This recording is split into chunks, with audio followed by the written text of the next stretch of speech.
श्री शिवाय नमस्तुभ्यम। हर हर महादेव।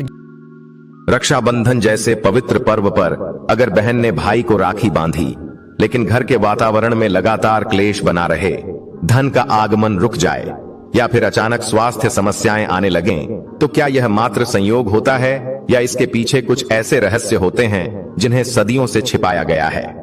रक्षाबंधन के दिन कुछ विशेष वस्तुएं यदि घर में प्रवेश कर जाएं या कुछ गलती से ऐसे काम कर लिए जाएं जो शास्त्रों में वर्जित हैं, तो ये त्योहार खुशियों की जगह अशांति भी ला सकता है।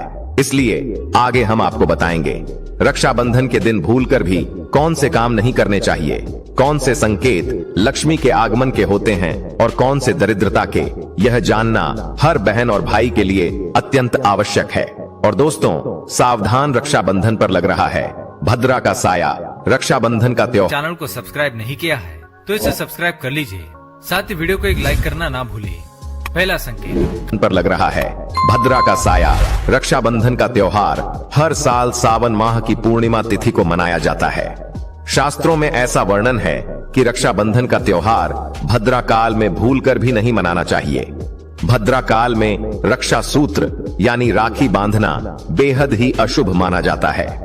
शास्त्रों में कहा गया है कि भद्रा का त्याग करके ही रक्षाबंधन का पर्व मनाना चाहिए। इसके साथ ही रक्षाबंधन का त्योहार किस दिन मनाया जाए, इस पर बहुत अधिक उलझन की स्थिति है। दोस्तों, इस बार कई लोगों का मानना है कि रक्षाबंधन 9 अगस्त को मनाया जाना चाहिए और वहीं कुछ लोगों का मानना है कि 10 अगस्त को रक्षाबंधन का पर्व मनाना शुभ रहेगा। तो ऐसे में आज हम आपको इस वीडियो में बताएंगे कि रक्षाबंधन का त्योहार किस दिन मनाया जाएगा और इसकी सही तारीख क्या है, 9 अगस्त या फिर 10 अगस्त। साथ ही आज हम आपको भद्रा काल का भी समय बताएंगे, क्योंकि इस बार रक्षाबंधन पर भद्रा काल का साया रहेगा। इसलिए राखी बांधने का शुभ मुहूर्त जानना आपके लिए अति आवश्यक है। दोस्तों, वीडियो को अंत तक अवश्य देखें और आगे बढ़ने से पहले हमारे चैनल को सब्सक्राइब करके बेल आइकन दबाएं। तो आइए शुरू करते हैं। दोस्तों, रक्षाबंधन का पर्व भाई बहन के अटूट प्रेम का प्रतीक है। इस दिन बहन अपने भाई की कलाई में रक्षा सूत्र यानी राखी बांधती है और उसकी लंबी उम्र तथा अच्छे स्वास्थ्य की कामना करती है, और भाई भी सदा अपनी बहन की रक्षा करने का वचन देता है। दोस्तों, आपको बता दें कि शास्त्रों में भद्रा काल में राखी का त्योहार मनाना अशुभ बताया गया है।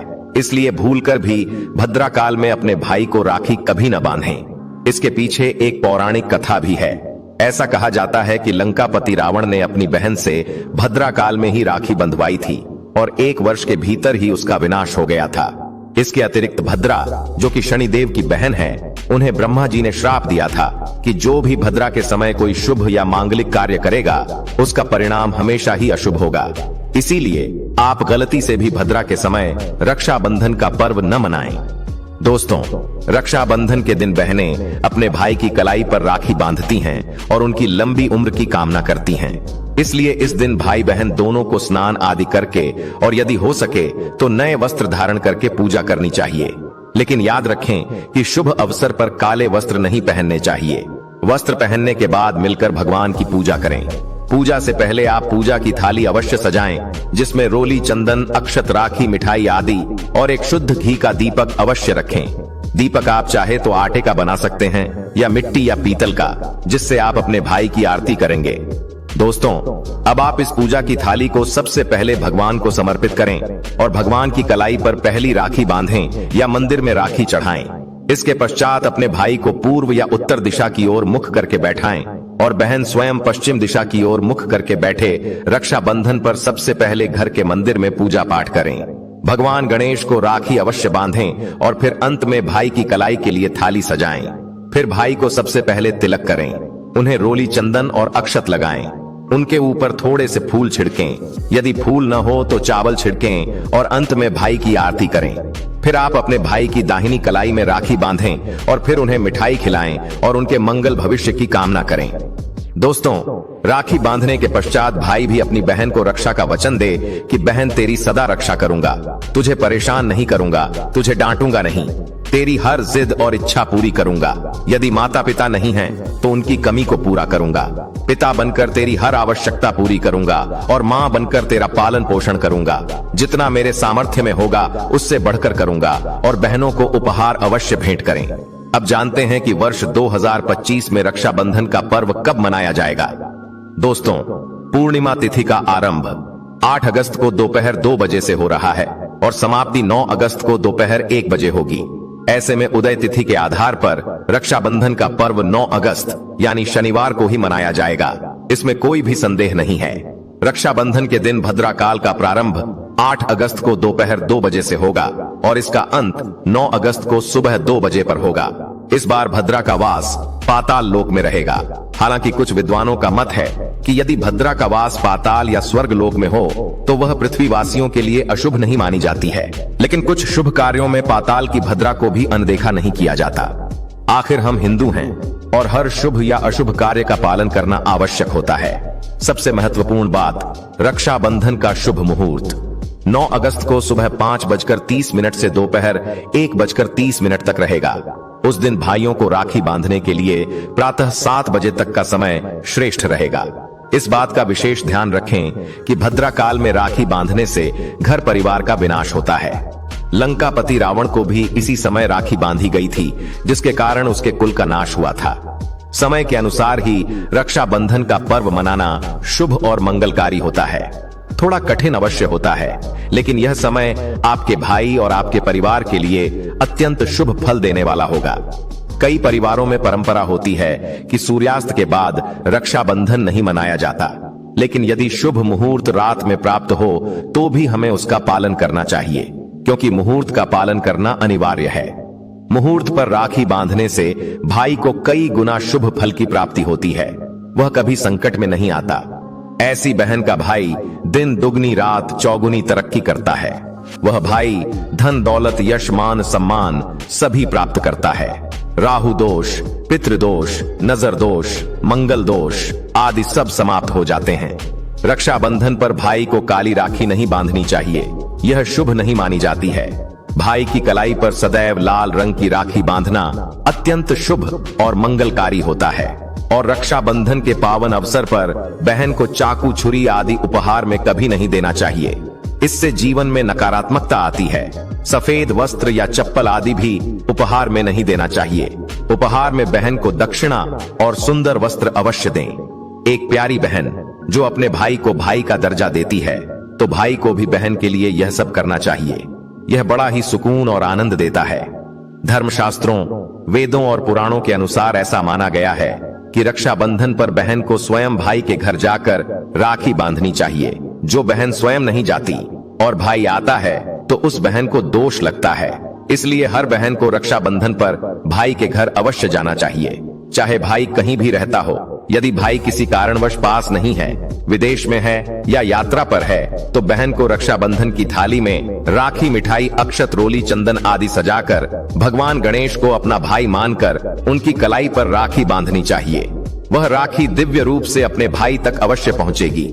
फिर चाहे आप श्री कृष्ण के भक्त हों या नारायण के, या आप जिसके भी भक्त हों, उनकी कलाई पर राखी बांधें। वह राखी स्वयं चलकर आपके भाई की कलाई तक पहुंचेगी।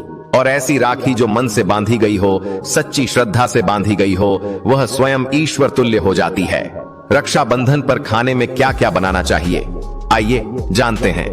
रक्षाबंधन के समय बिना लहसुन प्याज का भोजन बनाना चाहिए, क्योंकि इस समय देव शक्तियां और स्वयं भगवान धरती पर पधारते हैं। वह भी अपने भक्तों से राखी बंधवाने के लिए आते हैं, और जब उन्हें भोग लगाया जाता है तो उस दिन भाइयों के अंदर साक्षात ईश्वर का वास हो जाता है। भगवान उस दिन भाई में बसते हैं।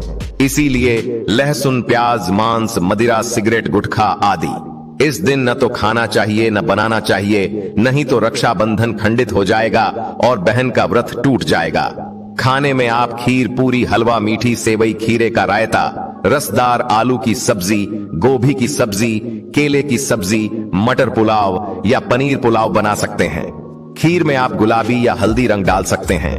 कुछ न कुछ मीठा अवश्य बनाएं, क्योंकि साक्षात भगवान भाई के रूप में घर में विराजते हैं और बहन को ढेर सारा आशीर्वाद देते हैं। इस दिन भगवान को भोग लगाना चाहिए और भोग के बाद ही रक्षाबंधन का पर्व मनाना चाहिए। यह बड़ा ही शुभ और दुर्लभ पर्व माना गया है।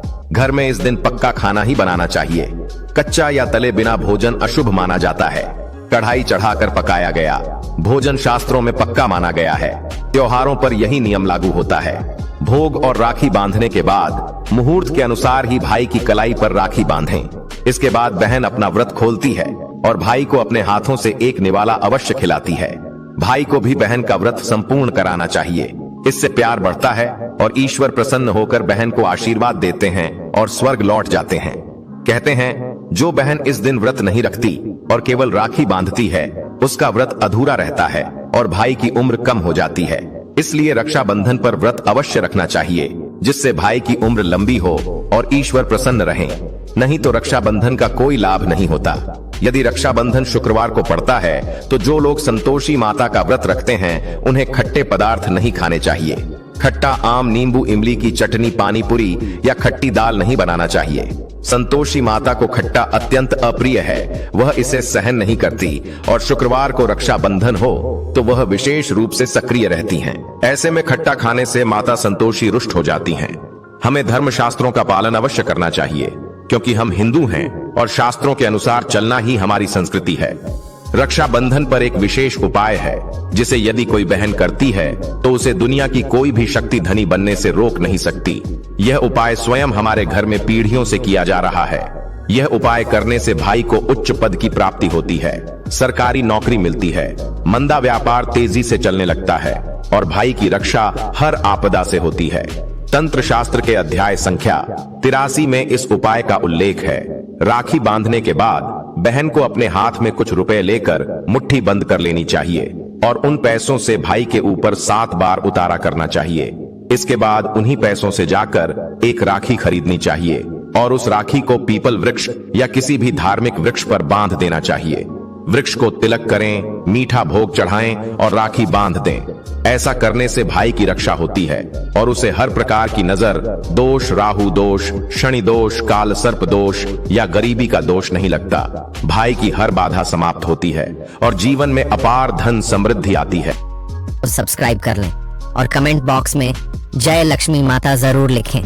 इससे हमें मोटिवेशन मिलता है जिससे हम आप लोगों के लिए और अच्छे वीडियो बना पाते हैं।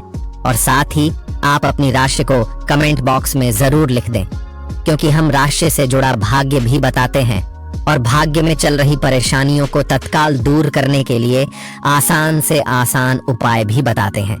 इसलिए आप अपनी राशि कमेंट बॉक्स में जरूर लिख दें।